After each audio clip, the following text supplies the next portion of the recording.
Marco Antônio. Ele mora tão longe de mim, vocês não têm nem noção. Porta por porta.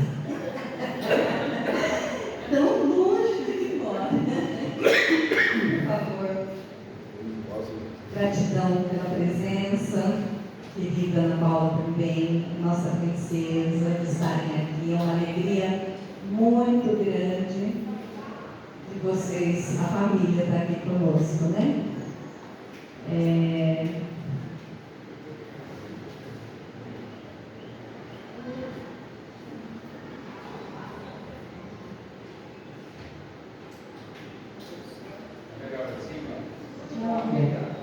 Deixa só aqui, ó. Só essa da frente. Aí, ó. Vamos lá? Pode sentar, Marta. Vamos fazer a nossa prece. Fechemos nossos olhos.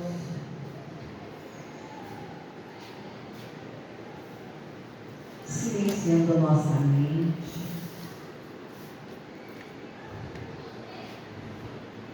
Ampliando os nossos corações para podermos receber todas as energias dos benfeitores da casa e nos preparar para orar.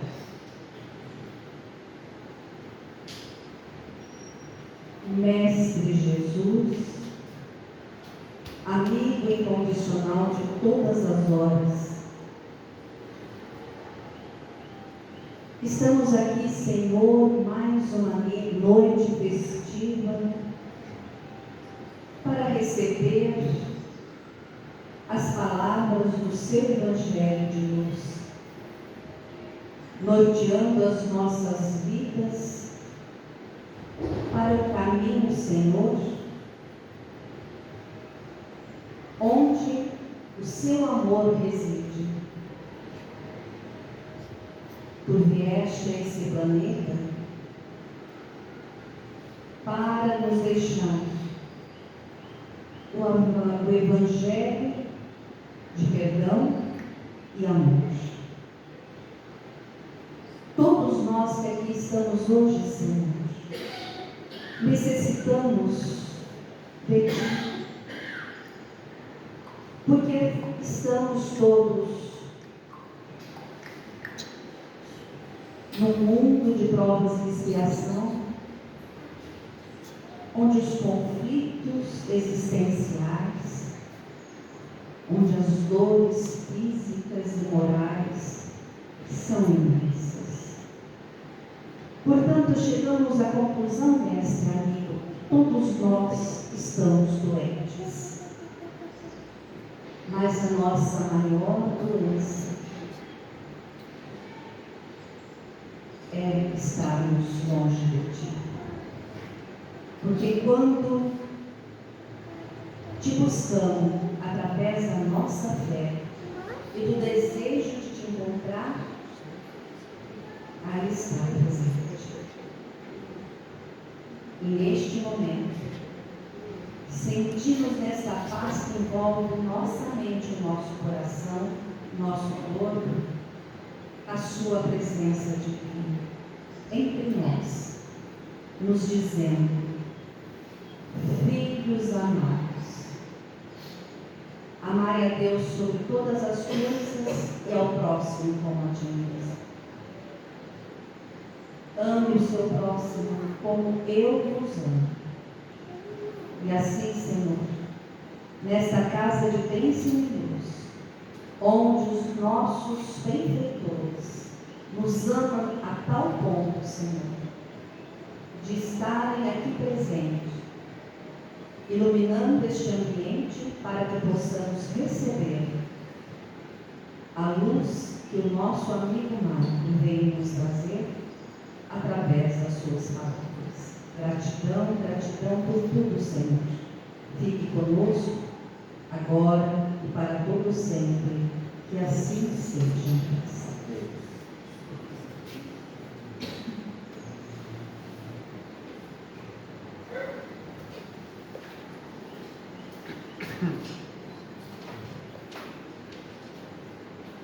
noite a todos.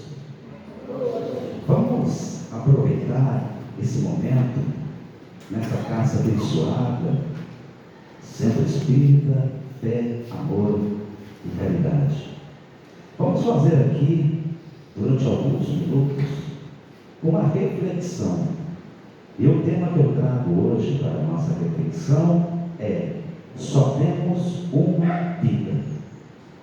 Só temos uma vida. Mas antes de nós entrarmos propriamente na reflexão do tema, eu gostaria de trazer aqui duas mensagens em singela homenagem a Chico Xavier. Amanhã, dia 2 de abril, se relembra a data do dia e do mês de nascimento de Chico. E alguns dias atrás, alguns tempos atrás, eu parei para escrever uma mensagem e eu gostaria que a mensagem fizesse referência a Chico Xavier. Eu escrevi uma singela mensagem que tem como título Alimento Espiritual. Alimento Espiritual. Chico Xavier é a personificação de um espírito evoluído que reencarnou aqui na Terra.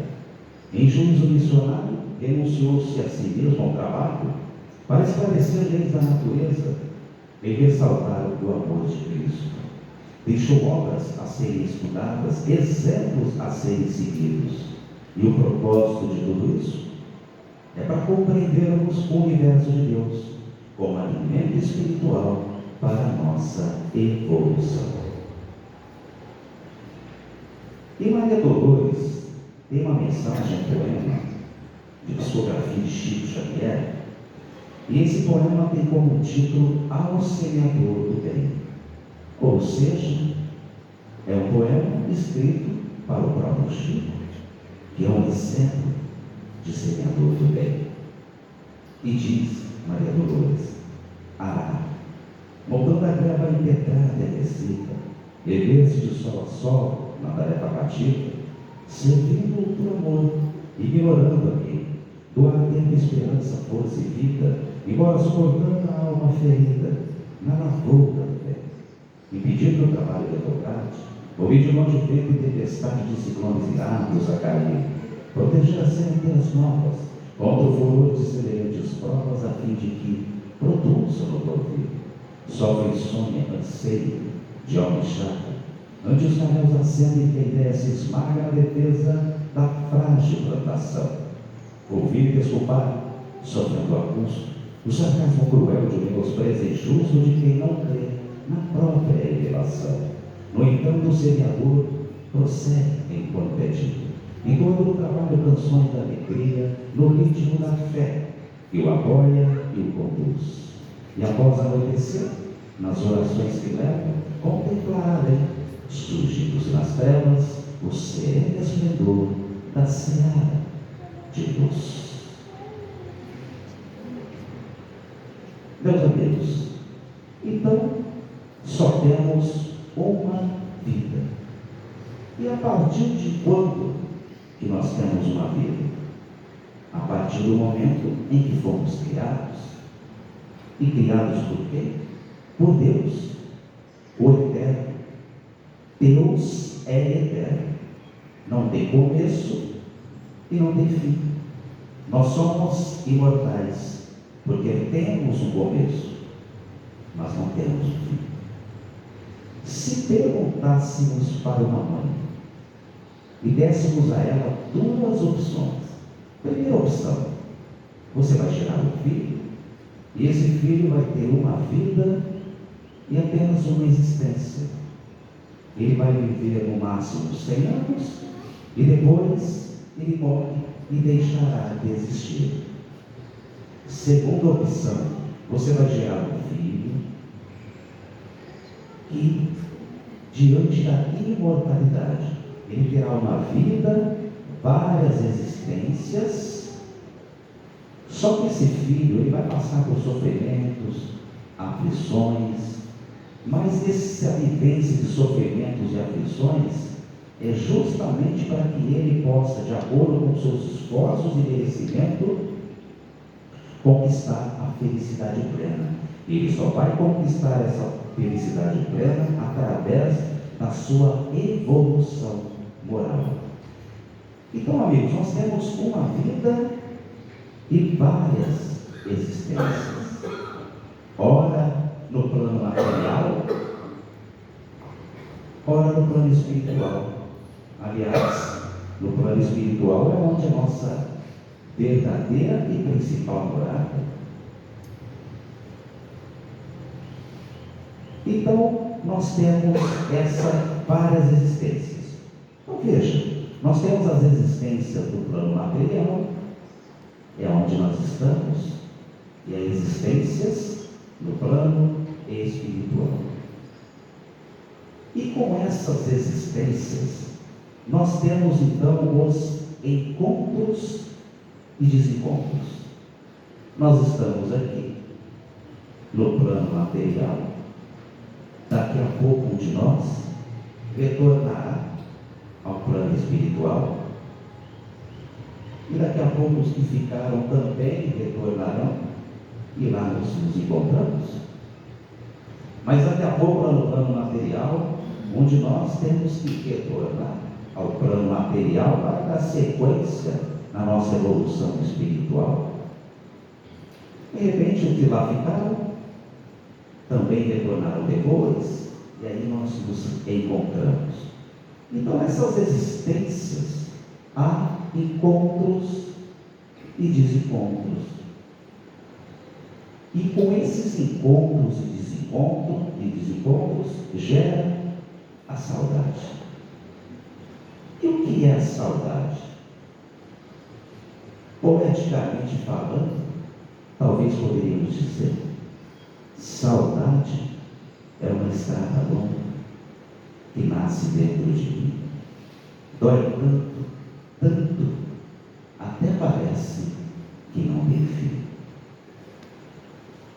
A vida é uma, vivenciada em alterados planos, de encontros e desencontros. Eita saudade sem fim! E por que existe a bendita saudade? Talvez porque a maior felicidade está no reencontro, que mata a saudade que parecia não ter fim. Meus amigos, então temos uma vida com várias existências, ora no plano material, ora no plano espiritual, e fomos criados por quem? Por Deus, pelo Eterno. E fomos criados perfeitos? Não, nós fomos criados simples e ignorantes, conforme a doutrina espírita nos esclarece. Simples e ignorantes. Por que simples? Talvez aqui nós podemos fazer a seguinte reflexão: cada um de nós temos a nossa singularidade, peculiaridade, particularidades. A essência é a mesma de Deus, o Criador, mas Deus criou cada um de nós com a nossa personalidade, com a nossa singularidade. Então veja, em algum momento do universo, Deus nos criou, cada um de nós. Deus não criou seus filhos, entre aspas, em lote, como o robô. Não, Ele criou cada um com a sua peculiaridade. Em algum momento do universo nós fomos criados, e nesse momento Deus dedicou o seu tempo exclusivamente para a criação de cada um de nós. Olha como nós somos importantes, cada um de nós, para o Pai, para o Criador, para a perfeição. E fomos criados ignorantes. Ignorantes no sentido aqui dos valores morais. Deus incumbiu a cada um de nós a responsabilidade de nós conquistarmos os nossos valores morais. E são esses valores morais que nos conduzirão à felicidade plena. E quais são esses valores morais? Aqueles ensinados por Jesus, o Cristo, o Mestre.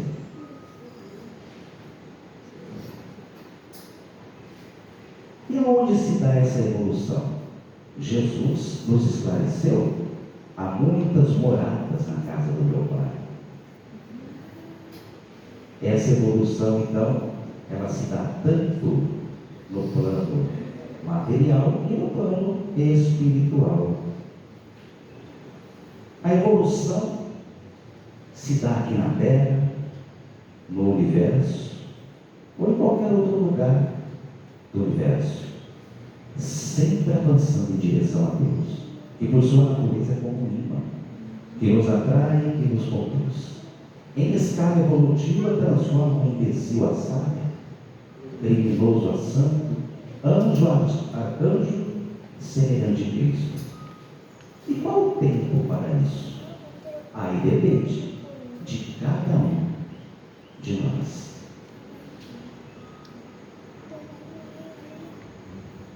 Sabemos então que a evolução espiritual que incumbe a cada um de nós, de acordo com os nossos esforços e merecimentos, essa evolução espiritual, moral, se dá no plano material, onde nós estamos, e lógico, no plano espiritual, onde é a nossa principal morada. Podemos então aqui fazer uma seguinte reflexão: se a evolução se dá no plano espiritual, aonde é a nossa principal morada, por que lá então nós não ficamos? No plano espiritual, com aquele ambiente de paz, de harmonia, sem necessidade de bens materiais, com a ajuda dos espíritos já evoluídos, entidades espirituais já avançadas para nos auxiliar. Por que temos que encarnar num plano material, num plano difícil de convivência? Então, lá na questão 132 do Livro dos Espíritos, as entidades espirituais superiores nos esclarecem: Deus a impõe, ou seja, a reencarnação. Deus a impõe com o objetivo de levá-lo à perfeição. Ou seja, nós temos uma vida com várias existências. E essa existência nossa no plano material é uma existência necessária para que nós possamos ter experiências que vão contribuir para a nossa evolução moral. E na evolução moral que vamos atingir a felicidade plena. Meus amigos, quando nós estamos lá no plano espiritual, naquele ambiente agradável, naquela paz, lá nós chegamos à seguinte conclusão, lá no plano espiritual. Lá nós chegamos à seguinte conclusão, seguinte raciocínio: eu aprendi que nós temos sim que exercer a benevolência. Eu aprendi aqui diante da imortalidade da alma, eu aprendi que nós devemos ajudar o próximo, seja quem for. E mais ainda, ajudar com o espírito da caridade, sem esperar nada em troca, sem nenhuma recompensa, aliás, sem nenhum reconhecimento. Eu aprendi. Aqui no plano espiritual, diante da imortalidade da alma, nessa paz, nessa tranquilidade, eu aprendi que nós devemos praticar a indulgência, respeitar as imperfeições e limitações alheias, porque o meu próximo está também numa fase evolutiva, tem as suas imperfeições, as suas limitações, e eu também tenho as minhas imperfeições e limitações que precisam ser respeitadas. Aqui no plano espiritual eu aprendi, e aqui no plano espiritual, diante da imortalidade da alma, eu aprendi também que nós devemos praticar o perdão. perdoar o próximo tantas vezes forem necessárias, como nos ensinou Jesus. E mais ainda, perdoar os nossos inimigos. Sim, aqui no plano espiritual, onde a nossa verdadeira morada, diante da imortalidade da alma, eu aprendi. Mas aí vem uma indagação, né? Será que aprendeu mesmo? Será que aprendeu mesmo? Vamos fazer a prova? Então você vai voltar lá no plano espiritual. Vai voltar no plano espiritual. E lá você vai ter uma convivência difícil. Você vai ter necessidades materiais. Lá você vai conviver com espíritos, alguns já evoluídos, mas muitos espíritos ainda muito atrasados na sua evolução moral. E aí, quando nós chegamos aqui, meus amigos, tem o chamado véu do esquecimento. O véu do esquecimento, ele vai fazer com que nós, ao chegarmos aqui, nós estaremos somente com os valores morais que nós conquistamos até agora. E aí, quando nós começamos a convivência nesse plano material difícil, nós chegamos à conclusão de que nós ainda estamos muito carregados de orgulho, prepotência, egoísmo, preconceitos. Nós chegamos à conclusão que nós temos muito ainda a evoluir. Chegamos à conclusão que nós realmente não aprendemos ainda. Porque os valores morais são sentimentos que têm que ser incorporados no nosso patrimônio espiritual que somos nós. E aí, com essa ideia de véu do esquecimento, porque quando nós desencarnamos, esse véu é descerrado, ele é retirado, e aí nós temos uma visão muito ampla da imortalidade da vida. Então, com base nessa ideia, eu escrevi aqui uma pequena mensagem que tem como título No Despertar da Alma. No despertar da alma é ao desencarnarmos. No despertar da alma, ao libertar-se da matéria, descerrado o véu do esquecimento, veremos que nossas provas e sofrimentos foram ínfimas diante de nossas faltas. A vida é uma, vivenciada em alterados planos, cujas decepções e desenganos fazem parte dessa trajetória. A infinita bondade de Deus faz com que todos os filhos seus, em cada despertar da alma, possam deslumbrar-se da beleza e da imortalidade da vida.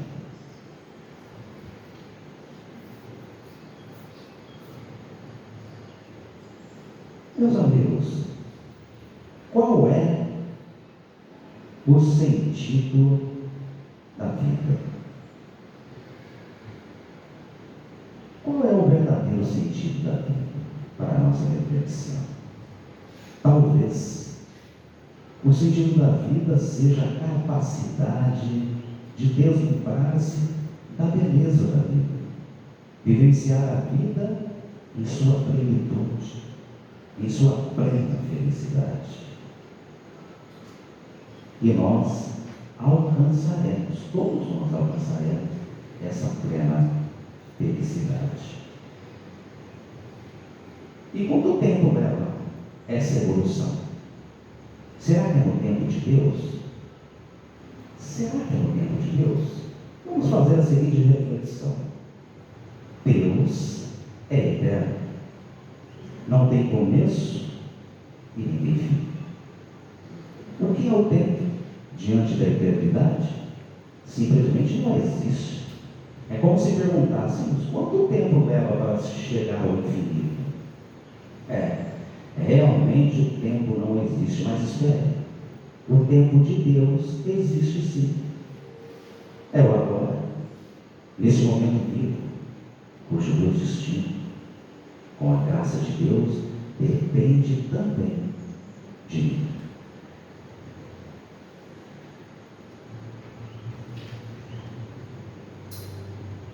Meus amigos, já caminhando aqui para o final da nossa reflexão, eu gostaria de trazer aqui algumas considerações. Nós temos uma felicidade plena? Não, nós não temos uma felicidade plena. Nós somos perfeitos. Deus nos criou perfeito, porque Deus é a perfeição. Deus é a perfeição. Ele nos criou perfeitos? Não. Ele nos criou simples e ignorantes. Então Ele nos criou imperfeitos? Também não. Por quê? Porque se fôssemos imperfeitos, seríamos imperfeitos. Não chegaríamos à perfeição. Nós fomos criados perfeitíveis. Nós não fomos criados perfeitos, mas nós fomos criados para caminhar à perfeição. E todos nós chegaremos à perfeição. E isso depende de cada um de nós, dos nossos esforços e merecimentos para o aprimoramento da nossa evolução dos valores morais. Jesus, o Cristo, Ele deixou a mensagem: eu venci o mundo. Eu venci o mundo e você também vai vencer. Por quê? Porque Jesus, Filho de Deus, Ele também foi criado simples e ignorante.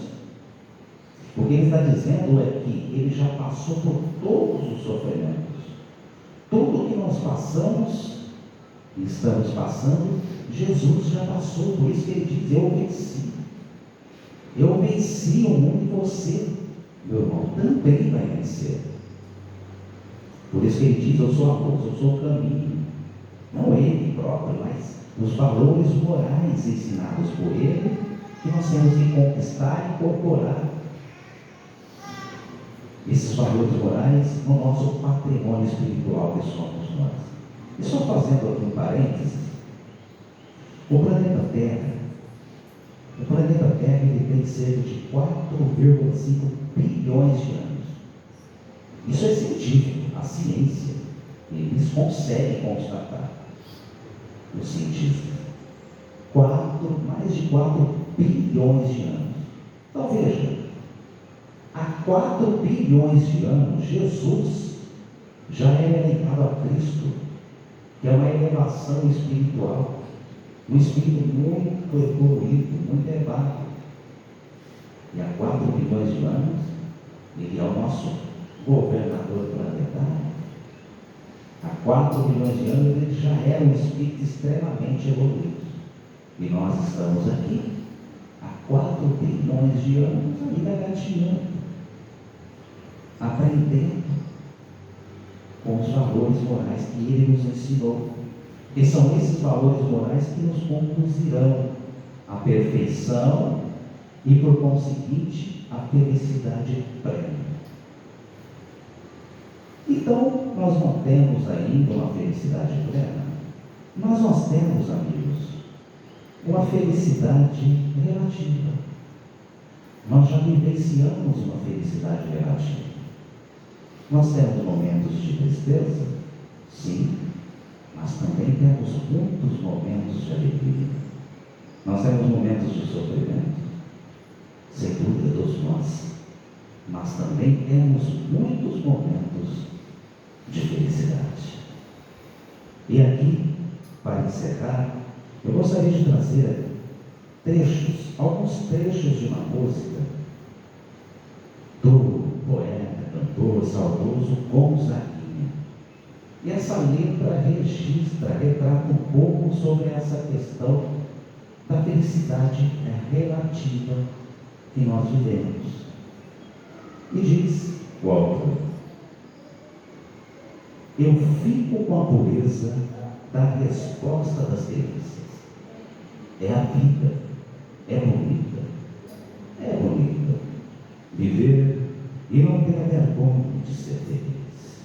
Cantar e cantar e cantar a beleza de ser um eterno aprendiz. Olha que bonito, né?